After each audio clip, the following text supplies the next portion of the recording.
The Hall of the Galactic Union was built to impress. It was wide enough to hold fleets, tall enough that clouds formed near the ceiling, and quiet enough that even a nervous breath could be heard. Representatives of hundreds of species sat in their assigned places, watching the center platform where first contact evaluations always took place. At the heart of the platform stood the Universal Capability Scanner. It was older than most civilizations present. No one remembered who had built it, only that it had never been wrong. Empires were ranked by it. Alliances were shaped by its numbers. Wars were prevented because of its cold, clear results. Every species that joined the Union was measured here. And now, for the first time in many cycles, a human stood before it. The human representative was named Elias Morgan. He looked small compared to most beings in the hall.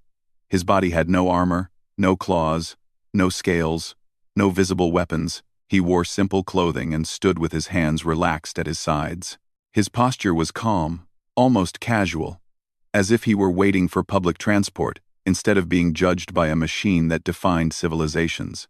Many observers had already lost interest. Another soft-world species, muttered a tall, plated delegate from the Koran clans. Why were they even invited? They developed faster than light travel on their own, replied a scholar from the Thessa collective. That alone is noteworthy. Luck, the Koran said. Or stolen data. The presiding archivist raised a limb for silence. The scan will begin. Light flowed from the base of the scanner, forming thin lines that wrapped around the human like threads. Symbols appeared in the air, visible to all. Numbers began to scroll. Elias glanced around, curious. He had been told this was routine. Humans had agreed to the scan because refusing would have delayed their entry into the Union by decades. The machine hummed softly, almost gently. The first results appeared. Physical strength. Moderate. A few delegates nodded. That matched expectations. Speed and reflex. Below average. Quiet amusement spread through parts of the hall. Durability. Average for gravity-adapted species. Energy output. Minimal. The human did not react. He had no idea what the numbers meant, and no one had explained them in detail. He simply waited. Cognitive processing. Adaptable. That line caused some murmurs. The value was not high, but it was unstable. Shifting as the scan continued. Social cooperation. Unusually high. Aggression baseline. Low. Threat response. Delayed. Several military observers relaxed. Humans, it seemed, were not dangerous. Then the scanner moved to its final phase. Adaptive response under extreme threat. The hum changed. At first, nothing appeared. The space where numbers should have formed stayed empty. The scanner paused, recalibrated itself, and tried again. A faint ripple of unease passed through the hall. Is that normal? Elias asked softly, looking toward the nearest official. The official did not answer. Symbols suddenly burst into view, cascading faster than anyone could read. Values spiked, collapsed, then surged again. Warning glyphs flashed briefly and vanished. The scanner's light intensified, shifting from white to a deep, unsettling red. A sharp tone echoed through the chamber. The numbers disappeared entirely. In their place, a single line of text appeared, written in the Union's oldest shared language. Do not classify. Silence fell like a physical weight. No one spoke. No one moved. The Universal Capability Scanner had never done that before. The archivist stared at the display, disbelief flickering through their many eyes. That is not a valid output. A technician rushed forward, requesting permission to reset the system. Granted, the archivist said quickly. The scanner powered down. The red light faded. The hall waited. Breath held. The machine powered back up. The threads of light wrapped around Elias again. He felt a faint warmth, like standing in sunlight. The scan resumed, faster this time, as if impatient. The earlier results flashed by again, unchanged. Then the final phase returned. The scanner stopped. The light turned red instantly. Do not classify. This time, the words pulsed. A low murmur spread through the hall, rising rapidly into noise. This is impossible, said the Thessa scholar. The system does not issue non-numerical results. The scanner is damaged, the Corin delegate snapped. Remove the human and repair it. Elias raised his hands slightly, palms open. If there's a problem, I can step back. We don't want to cause trouble. The scanner responded before anyone else could. A sharp alert rang out. New text appeared beneath the red warning. Repeat scan. Denied. That broke the silence completely. Delegates argued. Military observers whispered urgently into private channels. Some species leaned back, suddenly wary, while others leaned forward, fascinated. The archivist struggled to restore order. Enough. The scan is suspended.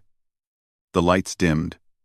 The scanner went dormant, its surface dark and unreadable. Elias was escorted off the platform. Confusion clear on his face.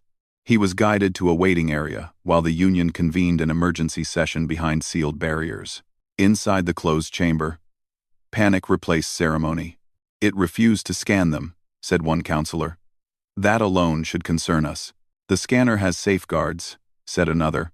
It only denies classification when the data cannot be contained within existing parameters. That suggests an error, a third argued. No, the archivist said quietly. It suggests a warning. They pulled ancient records. Some so old, they were considered legend. Fragments spoke of rare cases. Long ago, when the scanner produced strange outputs, entire civilizations had been flagged, not as strong or weak, but as unstable. Those records ended abruptly. No outcomes were listed. They are physically unimpressive, said a military strategist. Their technology is competent, but unremarkable. Their aggression is low. Why would the scanner react this way? Because, the archivist replied, we may be measuring the wrong thing. They began to review human data, history, culture, recorded conflicts.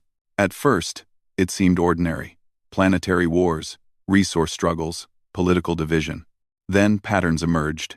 Humans survived events that should have ended them. Global disasters, environmental collapse, near-total nuclear annihilation. Each time, they adapted. They rebuilt. They changed how they lived, how they fought, how they thought. They did not remain stable. They transformed. Look at this, said a data analyst, highlighting a timeline. Every major leap in their development follows a crisis. And their responses are not linear, another added. They combine unrelated fields. They improvise under pressure. A quiet fear settled over the room. Outside, Elias sat alone, watching the distant stars through a transparent wall. He wondered if he had failed some test.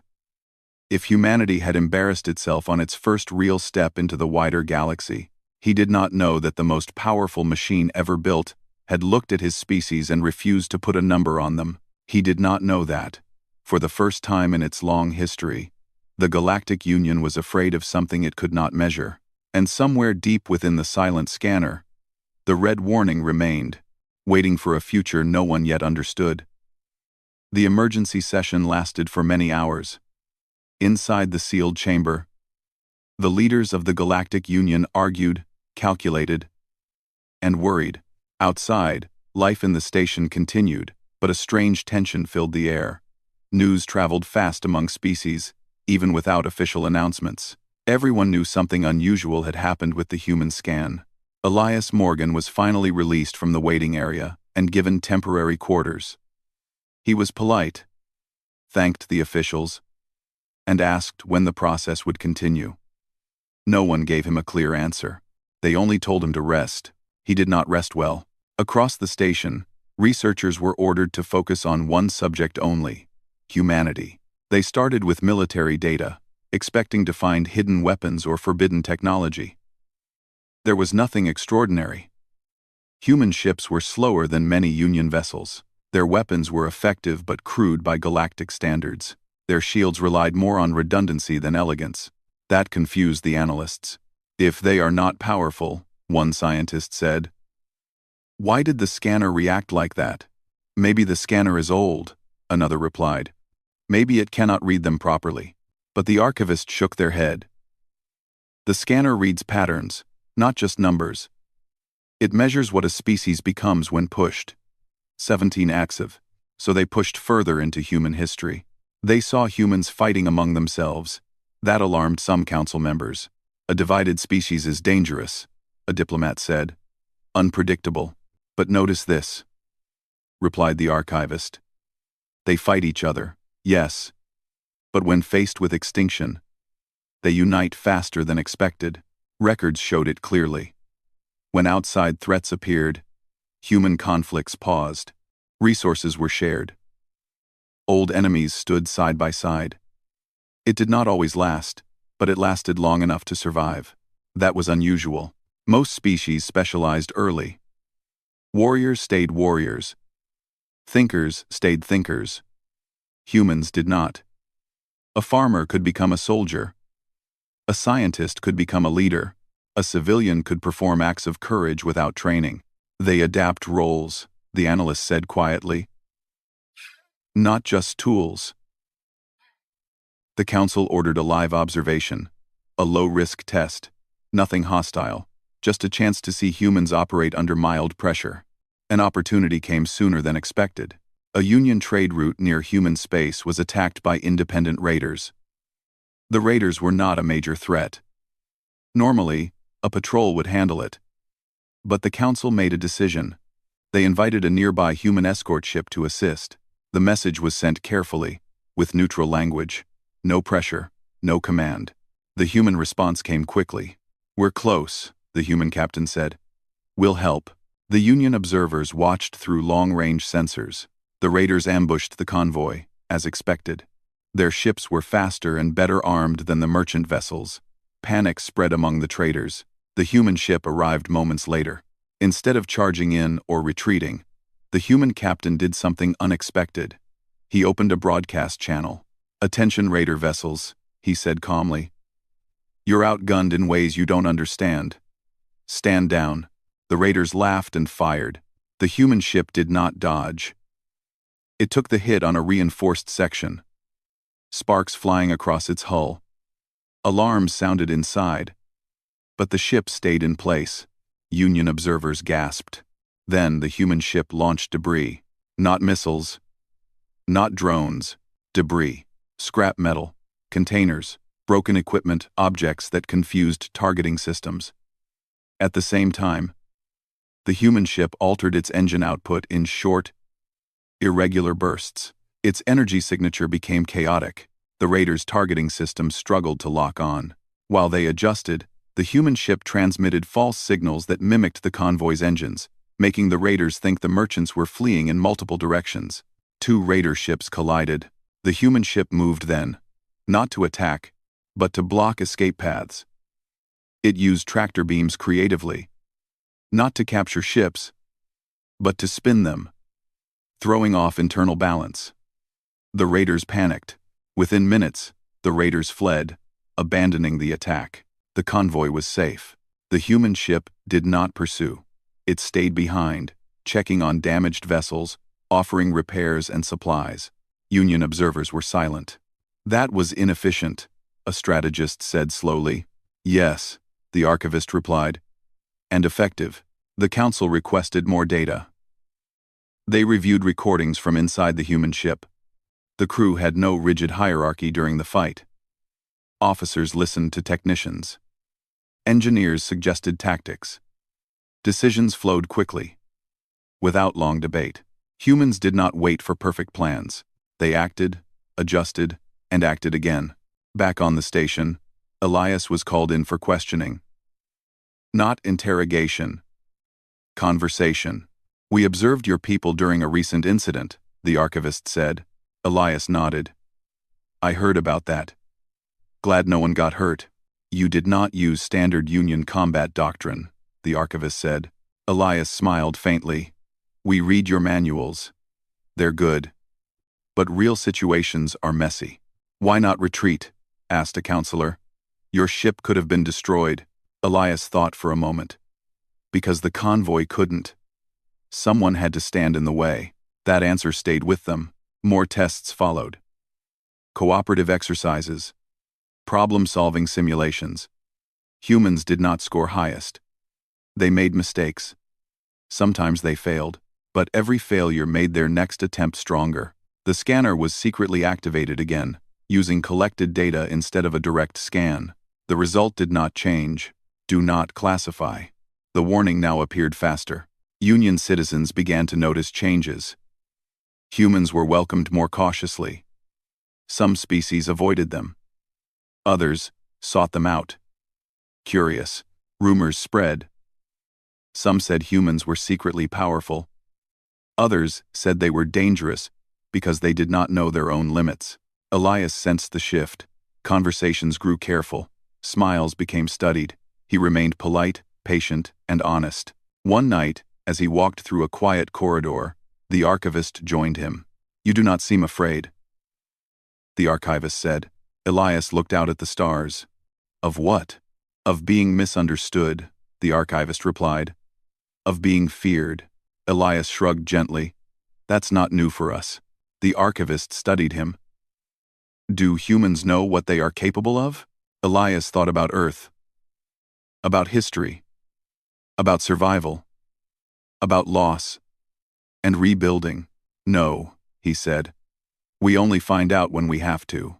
That answer explained more than any dataset. Far away, beyond known space, something ancient stirred. The same threat that had tested civilizations long before humanity ever looked up at the stars. The Galactic Union did not yet know it was coming. But the scanner did, and it still glowed red, waiting for the moment when humanity would no longer be an unknown variable, but a necessary one. The first warning did not come as an alarm. It came as silence. A long-range observation array at the edge of known space stopped sending data. At first, technicians assumed a technical failure. Arrays failed often. Space was harsh and unforgiving. A repair request was logged and placed in the queue. Then a second array went silent. Then a third. The pattern could not be ignored. Within hours, the Galactic Union's monitoring network showed a growing dark region where information simply ended. Ships sent to investigate did not return. No distress calls. No debris. Just absence. The council reconvened in emergency session. "This matches ancient records," the archivist said, their voice low. "An extragalactic entity. Not a fleet. Not a species as we understand it." "A phenomenon?" a counselor asked. "A predator," the archivist replied. "One that consumes civilizations." Military leaders spoke with forced confidence. Fleets were mobilized. Defensive lines were formed. The strongest species, ranked highest by the scanner, took command positions. Humans were advised to withdraw. Elias Morgan received the message personally.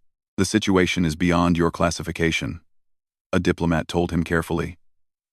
"We recommend humanity evacuate Union space for its own safety." Elias listened without interruption.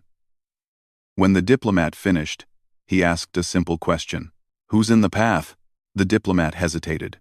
"Several member systems, including civilian populations." Elias nodded slowly. "Then we're staying." The diplomat stiffened.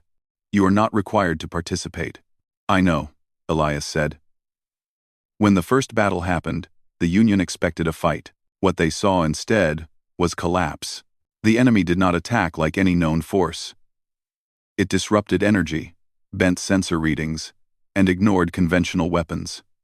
Ships lost power. Formations broke. Command networks failed. Species that relied on precise doctrine froze when plans no longer applied. Entire fleets vanished. Survivors retreated in disorder. The scanner was activated continuously, reassessing combat effectiveness in real time. One by one, species ratings dropped as losses mounted. When it tried to process humanity's involvement, it stalled. "Do not classify." Human ships arrived late to the battlefield. They had fewer numbers, weaker shields, and outdated weapons. Union commanders tried to assign them rear positions. Humans ignored the suggestion. They moved close, too close. Instead of firing constantly, they watched, recorded, compared data. Engineers and scientists worked side by side with pilots, changing systems mid-flight. Human ships were messy, patched together, and constantly adjusting. They lost ships. They did not break. When a Union cruiser lost power and drifted toward the enemy, a human frigate moved between them. Its captain did not ask for permission. The frigate's shields failed seconds later. The human crew rerouted power manually.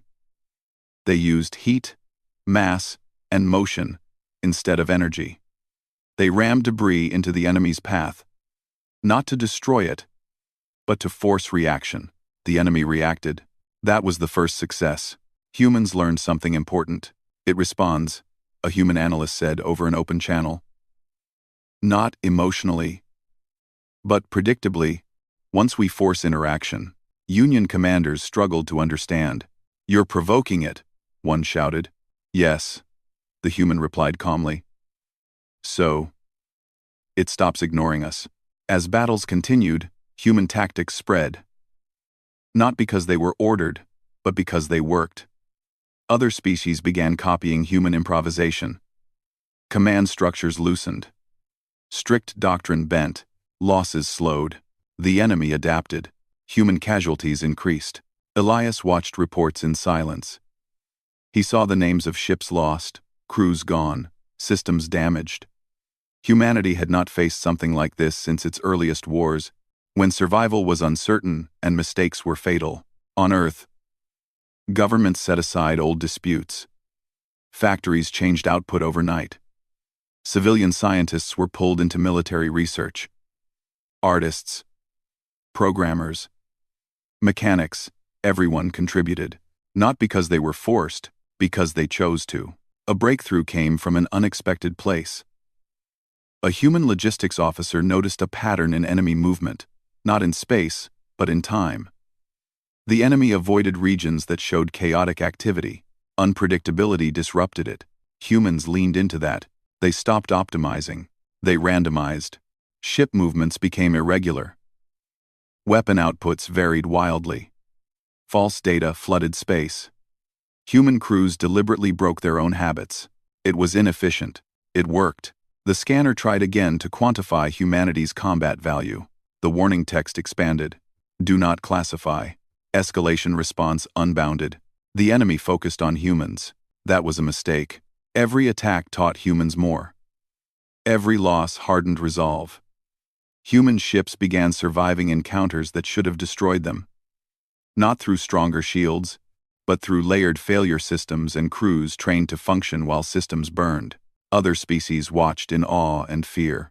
They shouldn't be standing, a Union commander said as a human cruiser limped back into formation, half its hull gone. They don't know how not to, the archivist replied. The final confrontation came near a densely populated system. Evacuation was incomplete. The enemy moved in, vast and quiet. Union fleets formed a desperate line. Humans volunteered for the front. Elias addressed the council one last time. We can't overpower it, he said, but we can make it decide we're not worth the cost. How? A counselor asked. Elias looked tired. By surviving longer than it expects. The battle was chaos. Human ships weaved through the enemy's influence zones, triggering responses, pulling it away from civilian paths. They sacrificed position, safety, and sometimes themselves to buy time. Other species followed. For the first time, the Union fought not as ranked units, but as a shared effort. The enemy slowed. Then it changed direction. Not retreat. Reconsideration. After long hours, it withdrew beyond sensor range.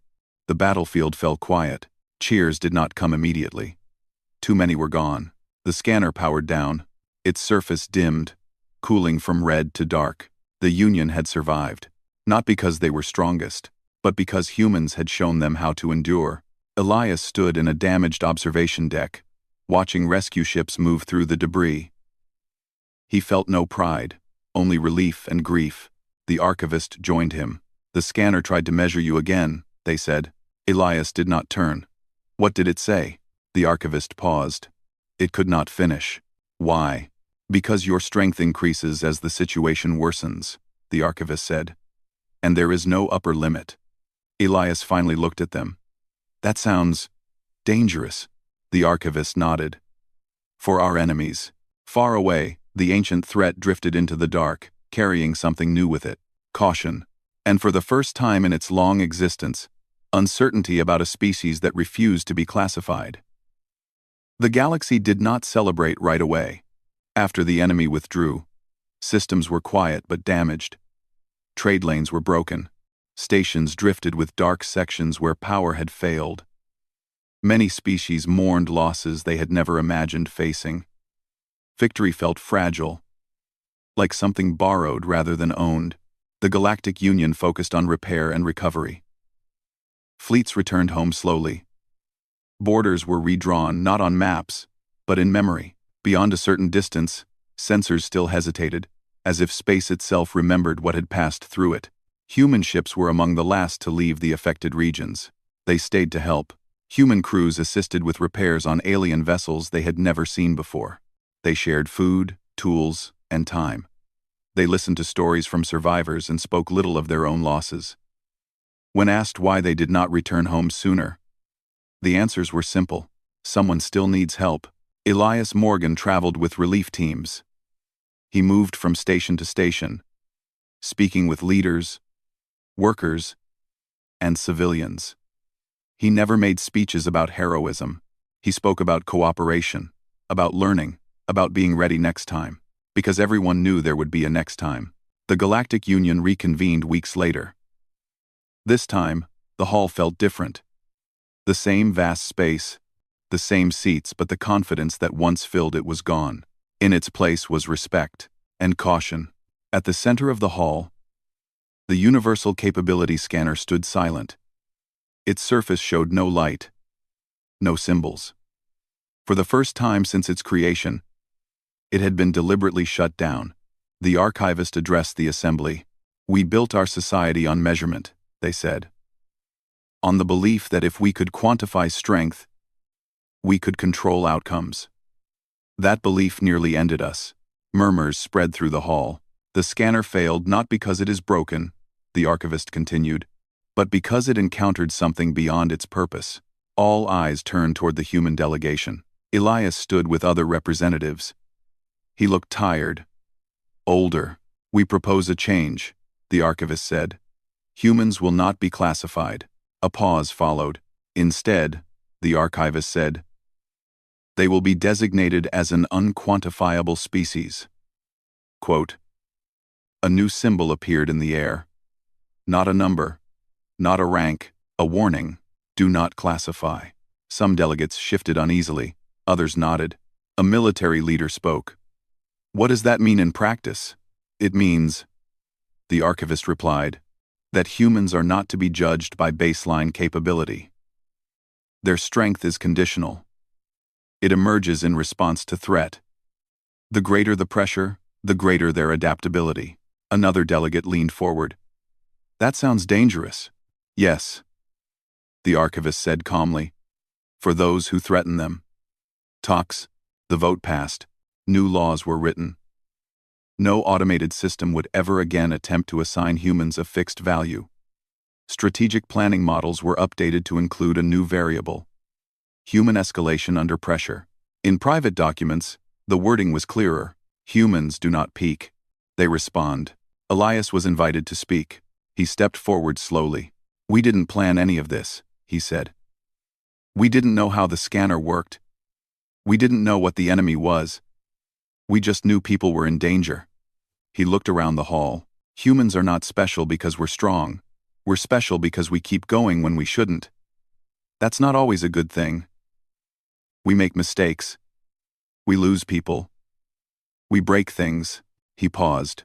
"But when the choice is between stopping and surviving, we choose to survive." Silence followed, not uncomfortable, thoughtful. After the session, life began to change. Human advisors were requested across the Union. Not to command, but to consult. They helped redesign emergency response systems, focusing less on perfect plans and more on flexible ones. Training programs were adjusted to encourage cross-discipline thinking. Some species resisted, others embraced it. The scanner was moved. It was no longer placed at the center of the hall. Instead, it was stored in an archive wing, preserved as a historical artifact rather than an authority. Occasionally, young analysts visited it. Curious about the moment it stopped defining the galaxy, the red warning was still there, frozen in its last state. Months passed. Then years. The ancient enemy did not return. But the galaxy did not forget. Humanity continued to grow, explore, and argue among itself. Old habits did not disappear. Humans were still human. But something had changed. They were no longer the smallest voice in the room. They were the reminder. Elias eventually returned to Earth. He stood on a quiet hill, overlooking a city that glowed softly at night. He thought about the friends he had lost, the places he had seen, and the weight of representing an entire species. A message arrived from the archivist. "We have detected movement beyond known space," it read. "Not hostile, observational. The enemy is watching." Elias looked up at the stars. "Good," he replied. "So are we." Far away, beyond charts and sensors, the ancient presence drifted. It had encountered many civilizations before. Powerful ones. Brilliant ones. Perfect ones. They all broke in predictable ways. This one had not. Humanity did not overpower it. They did not defeat it completely. They endured it, learned from it, and made its existence more costly than expected. For a being that fed on certainty and collapse, that was enough to inspire caution. Back in the Galactic Union archives, a final note was added to the scanner's record. Humans represent a unique case. They are not defined by what they are at rest, but by what they become under threat. Any attempt to measure them before crisis will fail. Below that, in smaller text, "If humanity is calm, you are safe. If humanity is desperate, reconsider your choices." The galaxy moved forward, wiser and humbler. And humanity took its place among the stars, not as conquerors or rulers, but as something far more unsettling to those who understood the truth. A species that refuses to stop, a species that cannot be measured, a species whose strength only appears when everything else is about to fail. The scanner had been right from the beginning. Some lines glow red for a reason,